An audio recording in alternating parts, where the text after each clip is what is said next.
go back to my guest, Shimon. I'm really sorry for having interrupted you at this point, but we don't often get our reporters from Paris very frequently given to network and connections as well. Please continue with your thought. So I was, we were talking about the sport, how it became a sport for the masses now.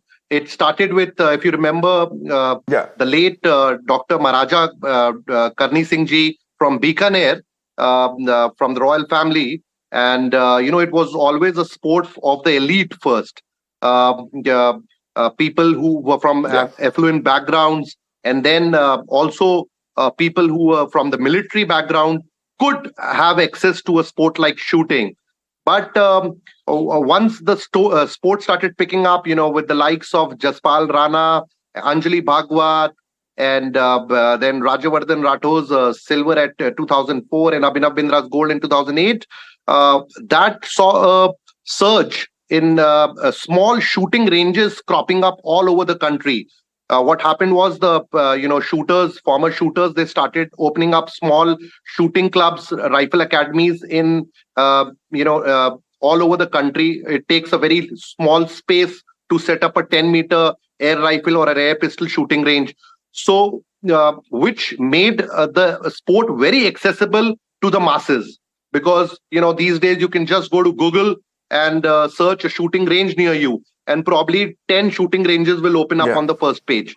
So the sport became very easily accessible to everyone, to the students. A lot of schools started opening shooting ranges. As I said, it takes a very less space for a school to set up a shooting range. Probably you need a large space to set up a football field or a basketball court or a swimming pool, but it takes just at least for the 10-meter event, you just need a small hall which you can convert into shooting range. So the sport overall in schools, in neighborhoods, started, being available for the masses, and more people started playing it. And not only in the cities, but the sport also is now played in the rural backgrounds. Manu Bhakar is from a very small town called Jhajjar in Haryana, where she started the sport in a school which had a shooting range.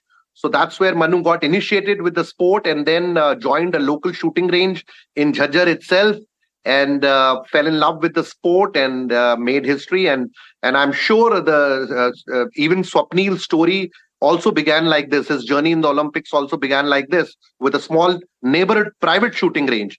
So this is what has made the private shooting ranges all over the country, the small rifle clubs, have made the difference to the sport.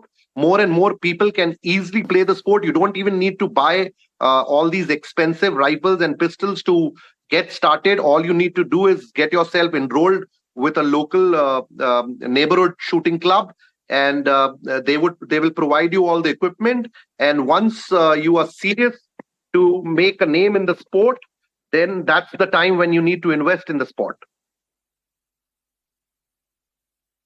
Indeed. And do you see the floodgates opening now with these medals that has come in? Because, the parallel one can draw with the Indian cricket team. Forgive me for bringing in cricket here, but it's the most easily understood metaphor. For the longest time, we were choking in finals and not winning us trophies. But now with the T20 World Cup being won, many say that a jinx has finally been lifted. Do you feel that the same has now happened with shooting here, with the medals finally coming in after years of frustration?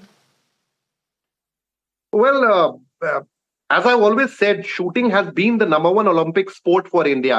We won the first individual Olympic gold in 2008 Beijing Olympics, thanks to Abhinav Bindra, and build it on with 2 medals at London Olympics with Vijay and Gagan.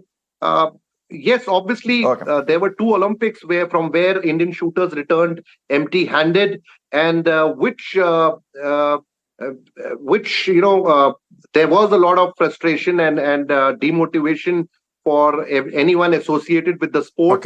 There was a big question mark, which was there, talking about the Indian shooters' ability to perform at the Olympic level.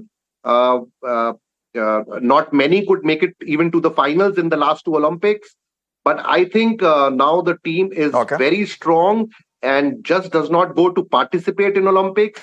Each one of them who's there, at least in the rifle and pistol events, is out there to win a medal. And obviously, the team is super charged up with Manu Bhakar's double bronze. And going forward in the Olympics, you can expect more medals. There is Sift Kaur Samra. There is Isha Singh, who will be joining Manu Bhakar in the 25-meter pistol event. And the Anish Bhanwale, another promising name to watch out for.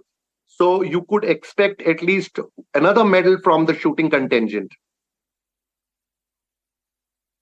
Okay, thanks a lot for joining us at this point. When it rains, it pours. Shimon, for shooting, congratulations once again to every single shooting fan right now in the country, because this is vindication for the passion. Ranjit, thanks a lot for joining me as well. I think I can now be a bit greedy and say that, okay, we've got 3 bronze medals. Now we need to go a step further. Ab silver ya to gold chahiye at this point.